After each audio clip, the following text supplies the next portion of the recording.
जय जय रघुवीर समर्थ, जय जय शनिदेव समर्थ. आजचा श्लोक आहे 60वा. तो श्लोक आहे, मना राम कल्प तरु कामधेनु, निधी सार चिंतामणी कायवानु, जयाचे नियोगे घडे सर्वसत्ता, तया साम्यता कायसी कोणा आता. त्याचं हिंदी व्हर्जन आहे, कामधेनु चिंतामणी दोघा, कल्पतरू रहे उनके संगा, इनसे बढ़कर राम से पाया, राम कृपा में विश्व समाया. हे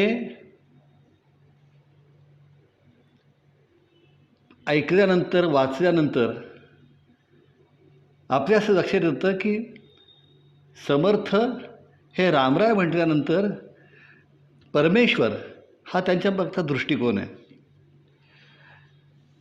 म्हणजे जरी ते त्याची उपासना करताना दशरथपुत्र, सीतापती वगैरे हे सगळं जरी असलं तरी रामराय हे साक्षात परब्रह्म आणि आदिमाया सीता असाच त्यांचा खरा दृष्टिकोन आहे. आणि रामरायांना सर्व ठिकाणी ते पाहत असल्यामुळंच त्यांना कधी बाकीच्याही देवदेवता निराळ्या वाटल्या नाहीत. किंबहुना त्यांच्यावर त्यांनी तेवढंच प्रेम केलं आणि तेवढंच त्यांच्यावरती विश्वास व्यक्त केला. आणि म्हणून जेव्हा ते राम असं म्हणतात तेव्हा त्याचा अर्थ असा आहे की ह्या विश्वाला व्यापणारी, विश्वाला कंट्रोल करणारी, ताब्यात ठेवणारी जी एक सर्वोच्च शक्ती आहे, ती शक्ती, ती ऊर्जा. आणि म्हणून त्यांनी असं म्हटलं आहे की रामराय कोण आहेत. रामरायांचं वर्णन करताना आता इतके सगळे श्लोक, आता 60व्या श्लोकापर्यंत आपण आलो, प्रत्येक श्लोकात ते रामरायांचंच वर्णन करत आहेत आणि मनाला समजावून सांगत आहेत. दोनच गोष्टी आहेत त्या, की माणसामध्ये बदल कसा व्हायला पाहिजे, त्यांनी काय करायला पाहिजे, आणि रामराय काय आहेत आणि ते तुझ्या बाबतीत काय करू शकतात, हेच ते प्रत्येकाला सांगत आहेत, प्रत्येक वेळा सांगत आहेत. तर ह्या श्लोकात ते असं म्हणतात की रामराय कोण आहेत, तर ते कल्पतरू, कामधेनू, चिंतामणी, हे सगळं काही ते आहेत. हे सगळं काही ते आहेत. आता कल्पतरू, कामधेनू, चिंतामणी ह्यांना शोधण्याची गरज आहे.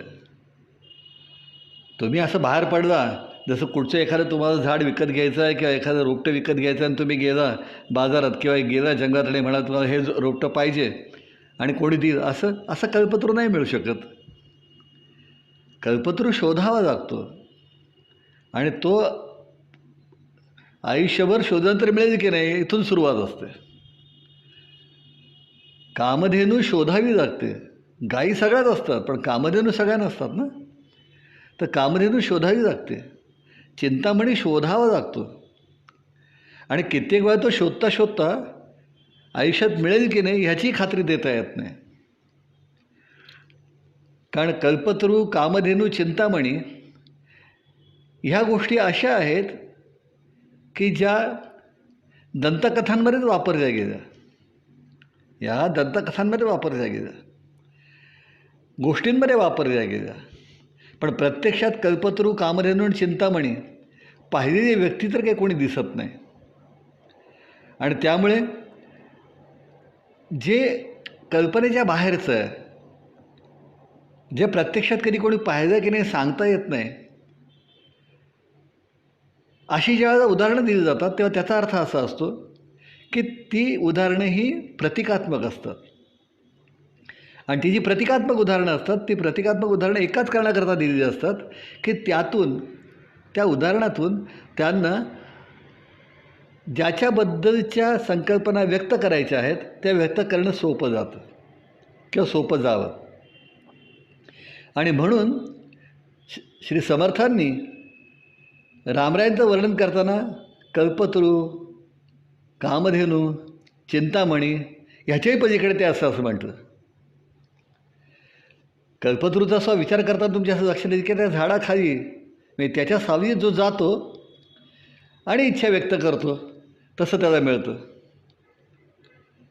संत सत्पुरुषांच्या सुद्धा सावलीतच जाणं गरजेचं आहे, त्यांच्या कृपाछत्रातच जाणं गरजेचं आहे. कामधेनूसुद्धा देते तेव्हा अगोदर तिची सेवा करावी लागते. तुम्हाला गाईचं दूध पाहिजे असेल तर बघा ना, गाईला काहीतरी खायला घालणं तर चारा घालणं तर गरजेचं आहे, तिला सांभाळणं तर गरजेचं आहे. चिंतामणी तुम्हाला मिळाला तर तो सांभाळून ठेवणं आणि लोकांना तो तुम्हाला मिळाला हे कळून देणं, या दोन्ही गोष्टी गरजेच्या आहेत. तर लोक काढून घेणं तुमच्याकडनं. आणि त्यामुळे कल्पतरू म्हणजे त्याच्या सावलीखाली जाणं किंवा कामधेनू म्हणजे सेवा करणं आणि चिंतामणी म्हणजे तो मिळाला हे लोकांपर्यंत न जाऊ देणं, या तिन्ही गोष्टी संतांच्या बाबतीत तुम्हाला बघायला मिळतील. ह्या तिन्ही गोष्टी संतांच्या बाबतीत तुम्हाला बघायला मिळतील. कारण परिस्थिती अशी आहे की हे सांगताना समर्थ असं म्हणतात की रामराय ह्याच्या पलीकडे आहेत, किंबहुना हे सगळे गुण रामरायांमध्ये आहेत आणि त्याच्यापेक्षा अधिक गुण रामरायांमध्ये आहेत. म्हणजे काय तर कल्पतरू हा तुमच्या बाहेर आहे, म्हणजे तो वृक्ष आहे आणि तो तुम्ही मिळवणार आहात. आणि त्यामुळे तुम्ही आणि तो एक नाही आहे. कामधेनू तुम्ही ती एक नाही आहे, चिंतामणी तुम्ही ती एक नाही आहे. आणि त्यामुळे तुम्हाला ते सांभाळणं गरजेचं आहे, तुम्हाला ते सांभाळणं गरजेचं आहे. पण जेव्हा तुम्ही रामरायांशी एकरूप होता आणि जेव्हा तुम्ही रामरायांशी एकरूप होता तेव्हा आपोआपच परिस्थिती अशी येते की रामराय तुमच्यातून प्रगट होतात. ज्यांच्यात कल्पतरूंची क्षमता आहे, कामधेनूची क्षमता आहे, चिंतामणीची क्षमता आहे, असे रामराय हे तुमच्यातच प्रगट होतात. आणि ते तुमच्यातूनच प्रगट होत असल्यामुळे तुम्हीच कामधेनू बनता, तुम्हीच कल्पतरू बनता आणि तुम्ही चिंतामणी बनता. कारण रामराय तुम्ही दोन राहत नाही. पण त्यासाठी काय करणं गरजेचं आहे? त्यासाठी एक गोष्ट करणं गरजेचं आहे की त्यांच्याशी पूर्णपणे एकरूप व्हायला पाहिजे.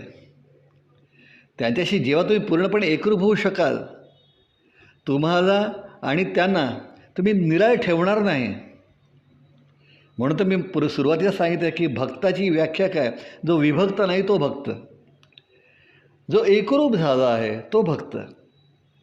आणि म्हणून जेव्हा रामरायांशी तुम्ही एकरूप व्हाल, त्यांचे खरोखरीचे भक्त व्हाल, तेव्हा आपोआपच ह्या कल्पतरू, कामधेनू, चिंतामणीचे असणारे गुण जे रामरायांमध्ये आहेतच, ते रामराय तुमच्यात प्रगट होतील आणि ते गुण तुमच्यामधनं प्रगट व्हायला लागतील.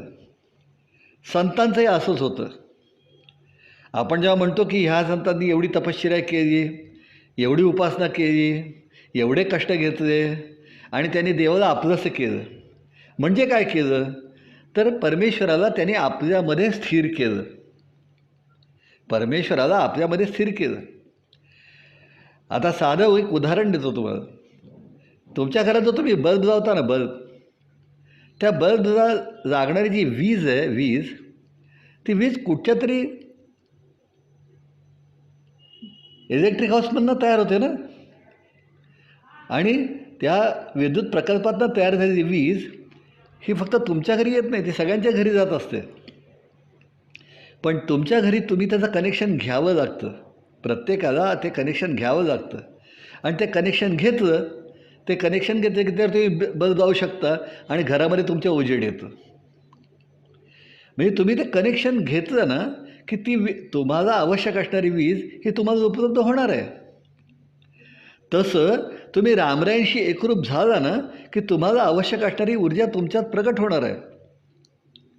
रामराय हे जरी विश्वस्वरूप असले, रामराय हे जरी जगन्नियंता असले, तरी जगाला नियंत्रण करणारी ही जी शक्ती आहे ती जेव्हा तुमच्यात प्रगट होते तेव्हा तुमच्या असणाऱ्या शरीराला साजेशा पद्धतीने ती त्यात प्रगट होते.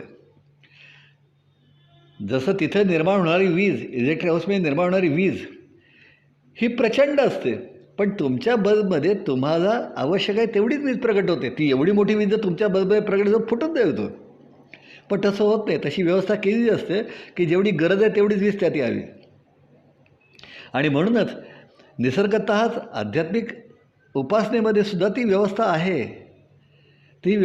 आणि म्हणूनच जेव्हा तुम्ही रामरायांशी एकरूप होता तेव्हा आपोआपच ती ऊर्जा तुमच्यामध्ये तुम्हाला आवश्यक आहे त्याप्रमाणेच तुमच्यात प्रगट होते आणि हळूहळू तिचं असणारं प्रगटीकरण हे अधिकाधिक मोठं होत जातं.